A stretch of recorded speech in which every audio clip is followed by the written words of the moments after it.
ಅವ್ರದ್ದಾದ್ರೂ ಹಿತ ನುಡಿನ ಕೇಳಲಿ ಅಂತ ನಾನಾದರೂ ಹೇಳ್ತೀನಿ. ಬಿಡದಿ ಟೌನ್ಶಿಪ್ ವಿಚಾರದಲ್ಲಿ ಕುಮಾರಸ್ವಾಮಿ ಕಾಯ್ಕೊಂಡು ಕೂತಿದ್ದಾರೆ.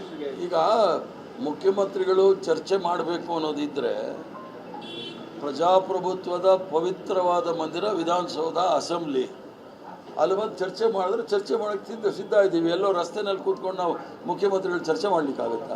ರೈತರ ಜೊತೆ ಚರ್ಚೆ ಮಾಡೋಣ. ಅಲ್ಲ, ಅದು ಈಗ ನಾವು ರೈತರ ಜೊತೆಗೂ ನಾವು ಪ್ರತಿ ರೈತರ ಜೊತೆ, ಕಾರ್ಮಿಕರ ಜೊತೆ, ಎಲ್ಲ ವರ್ಗದವ್ರ ಜೊತೆನೂ ನಾವು ಮಾತಾಡ್ತೀವಿ. ಯಾರನ್ನೂ ದೂರ ಇಟ್ಟು ನಾವು ಇರೋದಿಲ್ಲ. ಆದ್ದರಿಂದ ಪವಿತ್ರವಾದ ಪ್ರಜಾಪ್ರಭುತ್ವದ ಮಂದಿರ ಇದೆ ನೋಡಿ ವಿಧಾನಸೌಧ, ಅಲ್ಲಿ ನಾವು ಮಾತಾಡ್ಲಿಕ್ಕೆ ತಯಾರಿದ್ದೇವೆ. ಅದೇನಾದರೂ ಇಷ್ಟೊಂದು ಕಾಳಜಿ ಇದ್ದಿದ್ರೆ ದೆಹಲಿ ಗಡಿಯಲ್ಲಿ 1 ವರ್ಷ ಕಾಲ ರೈತರ ಚಳವಳಿ ಮಾಡಿ 700 ಜನ ಸತ್ತ ಮೇಲೂ ಕೂಡ ಇವತ್ತು ನರೇಂದ್ರ ಮೋದಿ ಅವರು ಯಾವುದೇ ರೈತರ ಹತ್ರ ಮಾತಾಡಿಲ್ಲ.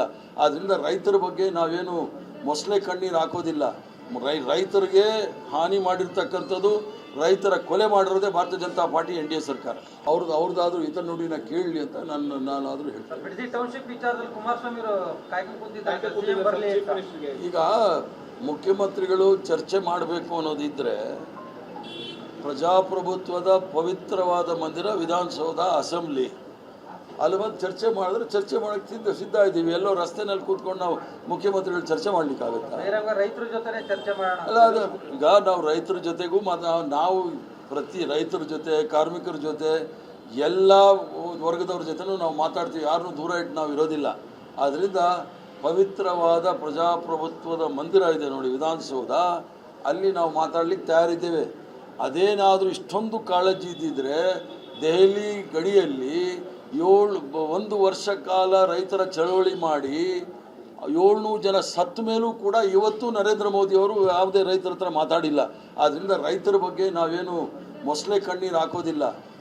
ರೈತರಿಗೆ ಹಾನಿ ಮಾಡಿರ್ತಕ್ಕಂಥದ್ದು, ರೈತರ ಕೊಲೆ ಮಾಡಿರೋದೇ ಭಾರತೀಯ ಜನತಾ ಪಾರ್ಟಿ NDA ಸರ್ಕಾರ. ಅವ್ರದ್ದಾದ್ರೂ ಹಿತ ನುಡಿನ ಕೇಳಲಿ ಅಂತ ನಾನಾದರೂ ಹೇಳ್ತೀನಿ. ಬಿಡದಿ ಟೌನ್ಶಿಪ್ ವಿಚಾರದಲ್ಲಿ ಕುಮಾರಸ್ವಾಮಿ ಕಾಯ್ಕೊಂಡು ಕೂತಿದ್ದಾರೆ.